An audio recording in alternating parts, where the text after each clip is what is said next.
এই পৃথিবীর প্রত্যেকটা সফল মানুষের কাছে গিয়ে যদি তুমি জিজ্ঞেস করো এই পৃথিবীর সব থেকে বোকা মানুষ কারা, তখন দেখবে তারা প্রত্যেকেই একটাই উত্তর দেবে, যারা সময়ের মূল্য বোঝে না, যারা সময়কে সঠিকভাবে ব্যবহার করতে পারে না, যারা সময়ের মূল্য বোঝে না, সময়কে সঠিকভাবে ব্যবহার করতে পারে না। তাদের বাবার বা তাদের কাছে যত টাকাই থাক না কেন, তারা সেই টাকাকে ধরে রাখতে পারবে না। একদিন তারা দেউলিয়া হয়ে যাবে। এক গ্রামে এক বাবা আর ছেলে বাস করতো। বাবা ছিল ব্যবসায়ী।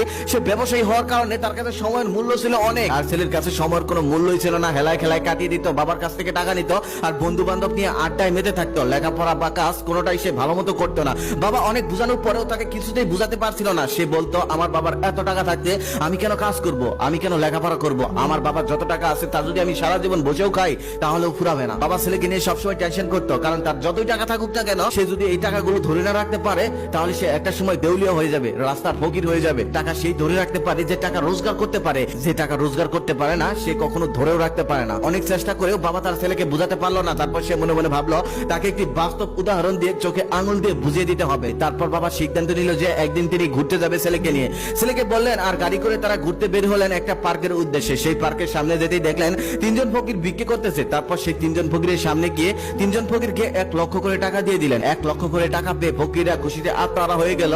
এদিকে ছেলের ভিতরটা জ্বলে পুড়ে ছাই হয়ে যাচ্ছে। ছেলে মনে মনে ভাবতেছে, আমি টাকা চাইলে আমাকে 10,000 টাকাই দেয় না, অথচ এখানে লক্ষ লক্ষ টাকা দান করছে, কিছুই হচ্ছে না তার, আর আমার বেলায় জ্বলে পুড়ে ছাই হয়ে যায়। বাবা তখন ছেলের মুখের দিকে তাকিয়ে বুঝলো ছেলে মনে মনে কি ভাবতেছে। তারপর ছেলেকে নিয়ে পার্কের ভিতরে গেল, আর পার্কে ঘোরাঘুরি করে তারা বাড়িতে চলে গেল। এভাবে 1 বছর কেটে গেল। 1 বছর পর আবার ছেলেকে বললেন, চলো আবার আমরা পার্কে ঘুরতে যাব। তারপর সেই পার্কের উদ্দেশ্যে দুইজন বের হলো। সেই পার্কের সামনে এসে দেখলো এবার একজন ফকির বিক্রি করতেছে, আর বাকি দুজনকে আর দেখা যাচ্ছে না। তারপর সে একজনের সামনে গিয়ে বলল, গত 1 বছর আগে আমি তোমাকে 1,00,000 টাকা দিয়েছিলাম, মনে আছে?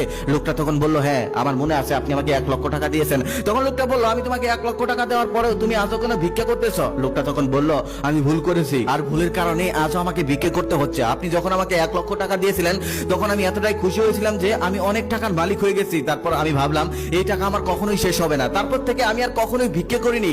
আমি প্রত্যেকদিন ভালো মন্দ খেতাম, প্রত্যেকদিন সেখান থেকে টাকা বের করতাম আর খরচ করতাম। আমি সবসময় এটাই ভাবতাম যে আমার কাছে 1,00,000 টাকা আছে, তবে সেখান থেকে বের করতে যে টাকা কমে যাচ্ছে সেটা আমি কখনোই ভাবিনি। 2 মাস পর যখন আমি হাত দিলাম তখন আমি অবাক হয়ে গেলাম, দেখলাম আমার পুটলিতে আর একটা টাকাও নেই। তখন আমি ভেঙে বললাম, তখন আমি বুঝতে পারলাম আসলে সেখান থেকে আস্তে আস্তে আমার টাকা ফুরিয়ে গেছে। তবে এতদিন আমি ভাবতাম আমার 1,00,000 টাকার 1,00,000 টাকাই আছে। তারপর আর কি করার, আমার আর কিছু করার ছিল না। তারপর আমি আবার ভিক্ষা করতে লাগলাম। আমি সময়ের গুরুত্ব বুঝিনি বলে আজ আমাকে 1,00,000 টাকার মালিক হওয়ার পরেও আবার ভিক্ষা করতে হচ্ছে। তখন ব্যবসায়ী তাকে বলল, তোমার সাথে আরো 2জন লোক ছিল, ওরা এখন কোথায়? ওদেরকে তো দেখতে পাচ্ছি না। তখন সে বলল, এখান থেকে একটু দূরে যাওয়ার পর একটা আইসক্রিমের ফ্যাক্টরি দেখতে পারবেন। সেই 2জনের মধ্যে একজন হলো সেই আইসক্রিম ফ্যাক্টরির মালিক, আর বাকি জনের খবর সেই আইসক্রিম ফ্যাক্টরিওয়ালার কাছ থেকেই জেনে